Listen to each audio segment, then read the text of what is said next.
अस्सलाम वालेकुम। जी बेटा, हमने स्टार्ट किया हुआ था किंगडम एनिमेलिया और हम उसके बेसिक्स को स्टडी कर रहे थे। 2 हमारे लेक्चर ऑलरेडी हो चुके हैं, आज तीसरा लेक्चर है। लेक्चर का नाम है कम्प्लेक्सिटीज़ ऑफ ऑर्गन सिस्टम। बेटा पिछले लेक्चर में हमने जो हमारे पास हैबिट्स ऑफ एनिमल है उसको हमने पढ़ा था और साथ साथ सेलुलर ऑर्गेनाइजेशन के बारे में डिस्कस किया था। सेलुलर ऑर्गेनाइजेशन में हमने ये बात डिस्कस की थी, आगे वेरियस टाइप्स भी थी कि कुछ जानदार ऐसे होते हैं जिनके अंदर सेल मौजूद हैं। हमने उसको नाम दिया था कि ये सेल लेवल ऑफ ऑर्गेनाइजेशन है। फिर हमने पढ़ा कि सेल मिलकर टिश्यू बनाते हैं, तो हमने नाम दे दिया टिश्यू लेवल ऑफ ऑर्गेनाइजेशन। और नेक्स्ट वन ऑर्गन बने थे, ऑर्गन लेवल ऑफ ऑर्गेनाइजेशन, और ऑर्गन से आगे ऑर्गन सिस्टम बने थे।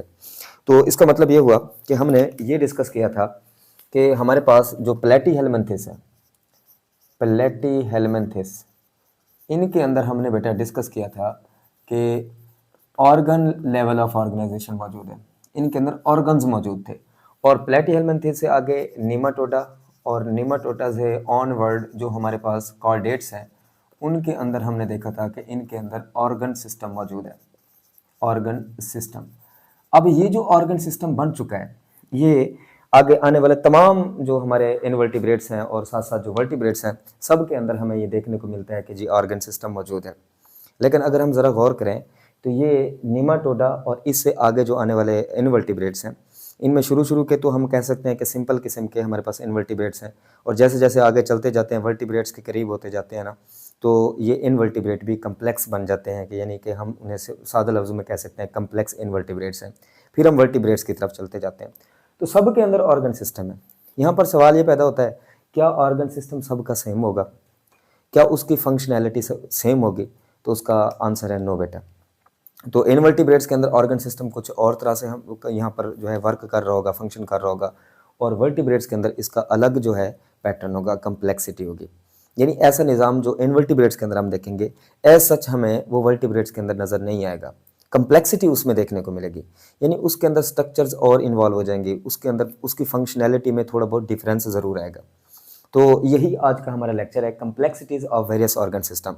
कि ऑर्गन सिस्टम तो बन चुका है, इनवर्टिब्रेट्स में भी है, वर्टिब्रेट्स में भी है, तो फिर सिंपल किस में है और कम्प्लेक्स किस में है, या उसकी फंक्शनैलिटी में क्या डिफरेंस आया है, ज़रा इस चीज़ को हमने डिस्कस करना है। तो ऑर्गन सिस्टम में से एक ऑर्गन सिस्टम है हमारे पास डाइजेस्टिव सिस्टम, और आप लोग इसके बारे में जानते हैं कि डाइजेस्टिव सिस्टम खुराक को हजम करने वाला निज़ाम है।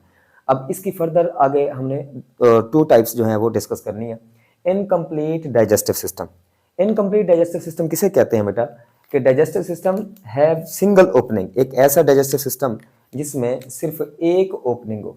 अब ये सिंगल ओपनिंग का क्या मतलब है? यानी एक ही ओपनिंग होगी और ये माउथ के तौर पर भी वर्क करेगी, और साथ साथ यही सिंगल ओपनिंग एनल रीजन के तौर पर भी इसने वर्क करना है। यानी कहने का क्या मतलब है, मैं अगर इसी बात को बिल्कुल सादा लफ्ज़ों में कहूँ तो मैं कह सकता हूँ कि ये जो सिंगल ओपनिंग है, इसने इंजेशन यानी इनटेक ऑफ फूड यानी खुराक को जिस्म के अंदर लेके जाना, और साथ साथ एक्सक्रीशन या डेफिकेशन भी हम उसे कहते हैं, खुराक को जिस्म से बाहर निकालना। ठीक है, इन दोनों प्रोसेस के लिए ये सिंगल ओपनिंग ही यहाँ पर काफ़ी है। ठीक है, ऐसा डाइजेस्टिव सिस्टम जिसमें सिर्फ सिंगल ओपनिंग हो, for ingestion of food, for excretion, खुराक को इनटेक करने के लिए, और जो खुराक डाइजेस्ट नहीं होती उसको बाहर निकालने के लिए, उसको अपने जिस्म से एक्सक्रीट आउट करने के लिए इनके पास सिंगल ओपनिंग होती है। और ऐसे डाइजेस्टिव सिस्टम को हम कहेंगे इनकम्प्लीट डाइजेस्टिव सिस्टम। याद रखें, इसके लिए एक और टर्म भी इस्तेमाल होती है, sac like body plan. Clear? यानी ऐसे ऑर्गेनिज्म जिनके अंदर सिर्फ एक सिंगल ओपनिंग हो, इसको हम सैक लाइक बॉडी प्लान भी कहते हैं। क्लियर बेटा? तो ये किन किन के अंदर है, कौन कौन से मेंबर्स हैं इनवर्टिब्रेट्स के जिनके अंदर हमें इनकम्प्लीट डाइजेस्टिव सिस्टम देखने को मिलता है? बेटा ये हमारे पास जो नाइडेरिया के मेंबर हैं, फाइलम जो नाइडेरिया है, और टीनोफोरा है, टीनोफोरा, और इसके अलावा ये जो मेंबर है प्लेटीहेल्मिन्थेस, प्लेटीहेल्मिन्थेस, इनके अंदर हमें देखने को मिलता है इनकम्प्लीट डाइजेस्टिव सिस्टम। क्लियर? तो यहाँ पर मैंने 2 मिसालें ली हैं, 2 एग्जांपल्स हैं हमारे पास। एक हाइड्रा की है, ये जो मेंबर है बेटा ये हाइड्रा है, और इस हाइड्रा के ये टेंटिकल्स वगैरह हैं।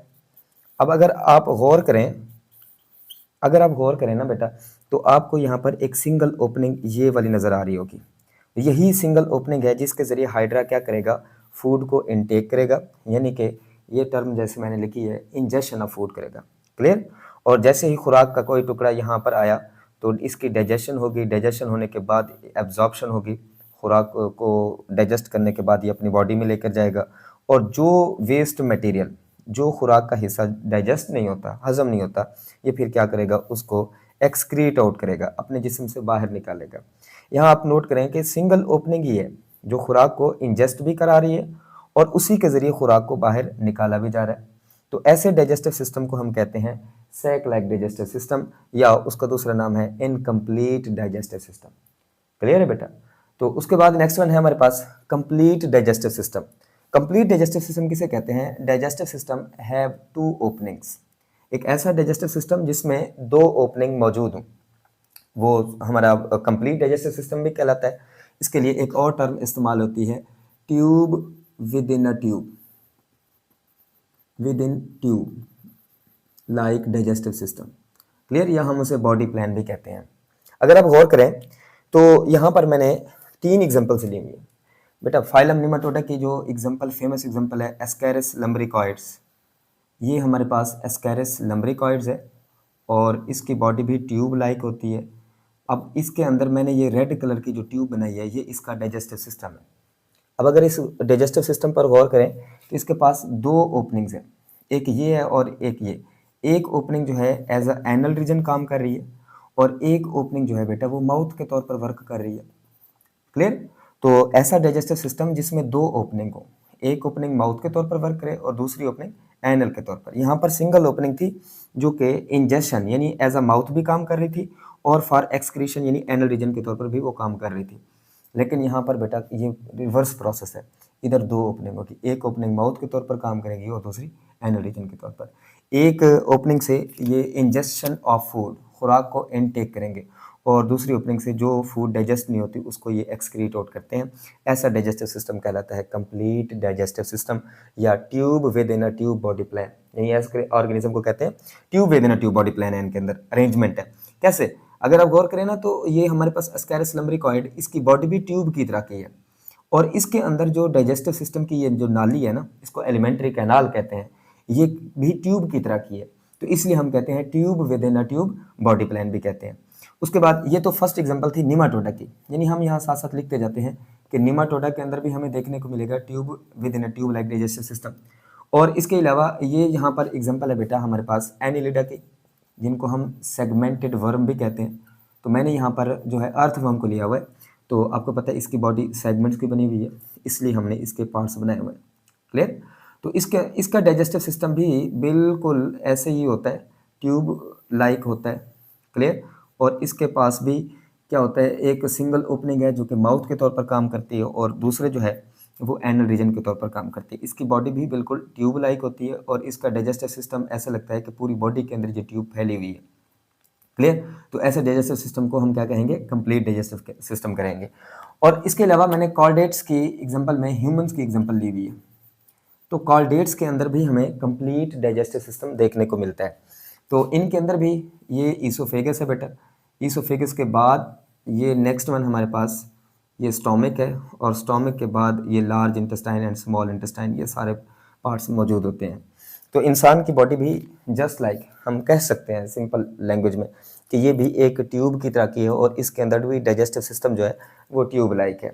और ट्यूब लाइक होने की वजह से इसके पास एक सिंगल ओपनिंग यहाँ पर होती है जिसको माउथ कहते हैं और लास्ट वन ओपनिंग यहाँ पर है, सेकंड ओपनिंग, जो कि एनल रीजन के तौर पर काम करेगी।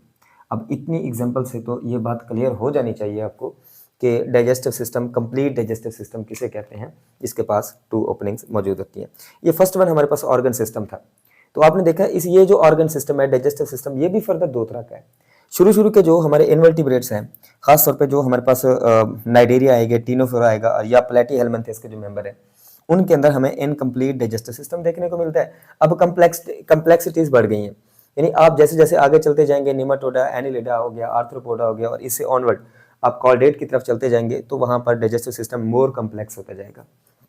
उसके बाद एक नेक्स्ट वन हमारे पास ये ऑर्गन सिस्टम है जिसे हम सर्कुलेटरी सिस्टम कहते हैं। तो सर्कुलेटरी सिस्टम को फर्दर हमने 2 हिस्सों में कैटेगराइज किया हुआ है, ओपन सर्कुलेटरी सिस्टम और close circulatory system. Open circulatory system में क्या होता है? ओपन सर्कुलेटरी सिस्टम में ना ये जो ब्लड सेल्स हैं, खासतौर तो ये जो जितने भी ये बॉडी सेल्स हैं बॉडी सेल्स और इसके अलावा जो टिश्यूज़ हैं ये डायरेक्ट कंटैक्ट विद ब्लड, या मैं यहाँ पर कंटैक्ट की जगह पे बाथ विद द ब्लड, ठीक है, कि हमारे जो बॉडी सेल्स हैं और टिश्यूज़ हैं ये ब्लड के अंदर आप कह सकते हैं ये ब्लड एक पूल के तौर पर होता है, ये सारे सेल्स वहाँ अंदर मौजूद होते हैं। यानी सिंपल लैंग्वेज में मैं क्या कहूँ कि ये जो हमारे पास ये ब्लड है ये यहाँ पर मौजूद है और अब इसके अंदर ये हमारे बॉडी सेल्स और टिश्यूज़ यहाँ पर मौजूद होते हैं। ये बॉडी सेल्स हैं और ये टिश्यूज़ हैं, सारे का सारा इसके बाहर ब्लड मौजूद होगा। क्लियर? यानी हमारे ये सेल्स उसके पूल के अंदर, ब्लड के पूल के अंदर मौजूद होंगे। तो इसको मज़ीद आसान लैंग्वेज में मैं अगर कहूँ तो ओपन सर्कुलेटरी सिस्टम किसे कहेंगे? एक ऐसा सर्कुलेटरी सिस्टम जिसमें ब्लड जो है वो आउटसाइड द कैपिलरीज आता है, आउटसाइड कैपिलरीज, क्लियर, खून की नालियों से बाहर आता है और फिर उसी ब्लड के अंदर हमारे जो टिश्यूज़ होते हैं वो साथ साथ ब्लड से जो भी फूड इनटेक करनी होती है, जो भी मटेरियल उन्होंने लेना होता है वो साथ साथ क्या करेंगे, वहाँ से पिकअप करेंगे। क्लियर? तो ऐसे हम सर्कुलेटरी सिस्टम को कहते हैं ओपन सर्कुलेटरी सिस्टम। ठीक है, तो यहाँ पर ये जो डायग्राम है ये हमें क्या इन्फॉर्मेशन दे रही है? बेटे ये हमें, ये जो स्ट्रक्चर है ये हार्ट की है, ठीक है। हार्ट से ब्लड पंप होता है खून की नालियों के अंदर, जिनको हम क्या कहते हैं, आर्टरीज। ये आर्टरीज हैं, क्लियर। और आर्टरीज आगे कन्वर्ट होती हैं कैपिलरीज के अंदर, कैपिलरीज के अंदर। तो कैपिलरीज से जो ब्लड है वो बाहर आएगा, सेल और जो हमारे टिश्यूज वगैरह हैं वो क्या करेंगे, इस ब्लड को इनटेक करेंगे। इनटेक करने के बाद फिर वो ब्लड जाएगा मजीद कैपिलरीज के अंदर, और ये कैपिलरीज जो हैं वो आपस में ज्वाइन होती हैं तो ये बनाती हैं वेन्स, और जो डीऑक्सीजनेटेड ब्लड है या जो बाकी जो ब्लड है वो हार्ट के पास वापस जाएगा। क्लियर? तो यहाँ आप देख रहे हैं कि खून की नालियों से बाहर ब्लड आ गया, तो ऐसे सर्कुलेटरी सिस्टम को क्या कहते हैं, ओपन सर्कुलेटरी सिस्टम। एक छोटी सी मिसअंडरस्टैंडिंग है, स्टूडेंट्स को लगता है कि शायद इधर खून की नालियाँ होती ही नहीं है, ओपन सर्कुलेटरी सिस्टम है जी, ब्लड पंप होगा तो खून की नालियाँ होंगी नहीं, वो बाहर किसी कैविटी के अंदर भर जाएगा। कैविटी के अंदर भर जाना ठीक है, लेकिन ये कहना कि इनके अंदर खून की नालियाँ नहीं है, ये गलत है। क्लियर? तो हार्ट जब ब्लड पंप करता है तो असल खून की नालियाँ होती हैं, लेकिन ब्लड फिर उन खून की नालियों से बाहर आ जाता है। फिर ब्लड सेल्स, ब्लड टिश्यूज़ वगैरह उसमें से जो रिक्वायर्ड मटेरियल है वो वहाँ से इनटेक करेंगे, और फिर उसके बाद दोबारा वही ब्लड कैपिलरीज, वेन्स से होता हुआ हार्ट के पास चला जाएगा। क्लियर बेटा? अब उसके बाद नेक्स्ट वन है हमारे पास क्लोज्ड ब्लड सर्कुलेटरी सिस्टम। ठीक है, यहाँ पर जो ब्लड सर्कुलेट करता है यानी कि ब्लड मूव करेगा किसके अंदर, through series of blood vessels. बहुत सारी खून की नालियों के अंदर ये जो ब्लड है ये रन करता है। कौन कौन सी खून की नालियाँ होती हैं, आर्टरीज हैं और वेन्स हैं और इसके अलावा कैपिलरीज वगैरह हैं। तो इनके अंदर हमारा जो ब्लड है बेटा वो रन करेगा, इनसे बाहर नहीं आएगा, इनसे बाहर हमारा ब्लड नहीं रन करेगा। ठीक है, यहाँ पर तो था ना कि ब्लड बाहर आ गया था कैपिलरी से बाहर, यहाँ कैपिलरी से बाहर नहीं आएगा।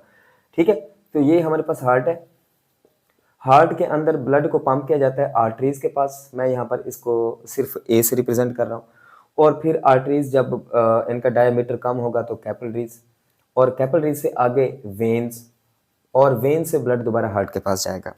तो फिर सर सेल को और टिश्यू को खुराक कैसे मिलती है, ये बड़ा एक कंफ्यूजिंग क्वेश्चन है। स्टूडेंट को लग रहा होता है कि फिर ये खुराक कैसे यहाँ से ब्लड सेल को, टिश्यू को मिलेगी। तो उसका सिंपल आंसर ये है, जैसे ही ब्लड इन कैपिलरीज के अंदर आता है तो इस ब्लड में ऑक्सीजन भी है, इस ब्लड में कार्बन डाइऑक्साइड वगैरह भी है, और इसके अलावा इस ब्लड के अंदर कार्बन डाइऑक्साइड का लेवल लो होता है, हमने सेल को ऑक्सीजन देनी है। तो आप अगर ऐसे फर्ज कर लें कि ये हमारे ये खुद सेल्स पड़े हुए हैं, ठीक है, ब्लड से ये सारा कंटेंट इंटरस्टिशियल फ्लूइड में आएगा, और इंटरस्टिशियल फ्लूइड से जितना कंटेंट रिक्वायर है हमारे सेल्स को, हमारे सेल वो कंटेंट उतना इनटेक करेंगे, उतनी मटेरियल लेंगे, जितना प्रोटीन चाहिए, जितना कार्बोहाइड्रेट चाहिए। अब वो डाइजेस्टेड फॉर्म में होती हैं वो अलग बात है, जितना उनको लिपिड्स वगैरह चाहिए डाइजेस्टिव फॉर्म में ये सेल इनटेक करेंगे, और जो चीज़ सेल के अंदर वेस्ट मटेरियल के तौर पर, एक्स्ट्रा मटेरियल के तौर पर मौजूद है, फिर इस सेल से ये बाहर आएगी इंटरस्टिशियल फ्लूइड में, और इंटरस्टिशियल फ्लूइड से कैपिलरीज के अंदर इनका फ्लो होगा। फिर ये ब्लड जो है वेन्स के अंदर जाता हुआ दोबारा हार्ट के पास पहुंचेगा। ठीक है, तो यहाँ पर ब्लड इन खून की नालियों से बाहर नहीं निकलेगा, तो ऐसे डाइजेस्टिव सिस्टम को हम कहते हैं क्लोज्ड ब्लड सर्कुलेटरी सिस्टम कहते हैं। तो ये आप देख रहे हैं कि ये सिंपल, इसके अंदर भी हमें कम्प्लेक्सिटी देखने को मिली है, यानी कि हमारे जो सर्कुलेटरी सिस्टम है ये सेकंड एग्जांपल है, इसके अंदर भी हमें एनिमल्स के अंदर जो है वो क्लासिफिकेशन देखने को मिली है कि किसी के अंदर ओपन सर्कुलेटरी सिस्टम है, किसके अंदर open circulatory system. Open circulatory system जो है, मैं फिलहाल इसको इरेज कर देता हूँ। सर्कुलेटरी सिस्टम हमें किस में देखने को मिलता है, ये खास तौर पे हमारे पास जो आर्थ्रोपोड्स हैं, आर्थ्रोपोड्स, उनके अंदर हमें देखने को मिलेगा। और इसके अलावा ये किस में देखने को मिलता है बेटा, ये हमारे पास नॉन सिफेलो, जिनके पास हेड नहीं होता, नॉन सिफेलो मोलस्कस, इनके अंदर हमें देखने को मिलता है। और इसके अलावा हेमिकॉर्डेट्स के अंदर, क्लियर बेटा। और लास्ट वन है हमारे पास ट्यूनिकेट्स। ये ग्रुप ऐसे हैं एनिमल्स के जिनके अंदर हमें ओपन सर्कुलेटरी सिस्टम देखने को मिलता है। और इसके अलावा क्लोज सर्कुलेटरी सिस्टम हमें किस में देखने को मिलेगा, खासतौर पे जैसे हमारे पास एनिलिड है, इनके अंदर भी क्लोज सर्कुलेटरी सिस्टम होगा। और इसके अलावा जो हमारे पास सिफेलो मुलस्कन है, सिफेलो मुलस्कन्स, इनके अंदर भी हमें ये देखने को मिलता है। और जो हमारे पास हायर कॉर्डेट्स हैं, क्लियर, तो इन कॉर्डेट्स के अंदर भी हमें क्लोज्ड सर्कुलेटरी सिस्टम देखने को मिलता है जी। तो नेक्स्ट वन है हमारे पास रिप्रोडक्टिव सिस्टम, कि इनके अंदर रिप्रोडक्शन, नस्ल बढ़ाने के तरीके भी सबके डिफरेंट है। जो हमारे पास इनवर्टिब्रेट्स है, खासतौर पे इनवर्टिब्रेट्स बेटा, इन लोअर इनवर्टिब्रेट्स के अंदर हमें जहां पर एसेक्सुअल रिप्रोडक्शन, एसेक्सुअल रिप्रोडक्शन भी देखने को मिलती है। और सेक्सुअल रिप्रोडक्शन, सेक्सुअल रिप्रोडक्शन ये भी हमें देखने को मिलती है। एसेक्सुअल रिप्रोडक्शन भी और साथ साथ सेक्सुअल रिप्रोडक्शन भी हमें इनवर्टिब्रेट्स के अंदर देखने को मिलती है। अब एसेक्सुअल रिप्रोडक्शन ये है कि जिसमें सिंगल जो ऑर्गेनिज्म है वो अपनी नस्ल बढ़ा रहा हो, एक ही जानदार अपनी नस्ल बढ़ा रहा हो, तो हम उसे कहते हैं एसेक्सुअल रिप्रोडक्शन। और अगर दो जानदार मिलकर अपनी नस्ल बढ़ा रहे हो, यानी स्पर्म भी बन रहे हो, एग वगैरह भी बन रहे हो, जाइगोट बने और फिर उसके बाद नई नस्ल बने, तो इसे हम कहते हैं सेक्सुअल रिप्रोडक्शन, क्लियर। तो सेक्सुअल रिप्रोडक्शन भी हमें इनवर्टिब्रेट्स के अंदर, जो लोअर शुरू के इनवर्टिब्रेट्स हैं, इनके अंदर, खासतौर पे इनवर्टिब्रेट के अंदर हमें ये देखने को मिलती है। और अगर हम हायर कॉर्डेट्स की बात करें, वर्टिब्रेट्स की बात करें, रीढ़ की हड्डी रखने वाले जानवरों की बात करें, तो वर्टिब्रेट्स के अंदर एसेक्सुअल रिप्रोडक्शन हमें बहुत कम देखने को मिलती है। उनके अंदर हम कह सकते हैं कि सारे के सारे जो हैं वो सेक्सुअल रिप्रोडक्शन के जरिए अपनी नस्ल बढ़ाते हैं। तो ये आज का हमारा बेसिक लेक्चर था, complexities of various organ system. Hope so आप सबको पसंद आया होगा। आज के लिए बस इतना ही, बाकी चीज़ें हम नेक्स्ट लेक्चर में डिस्कस करेंगे। अल्लाह हाफ़िज़।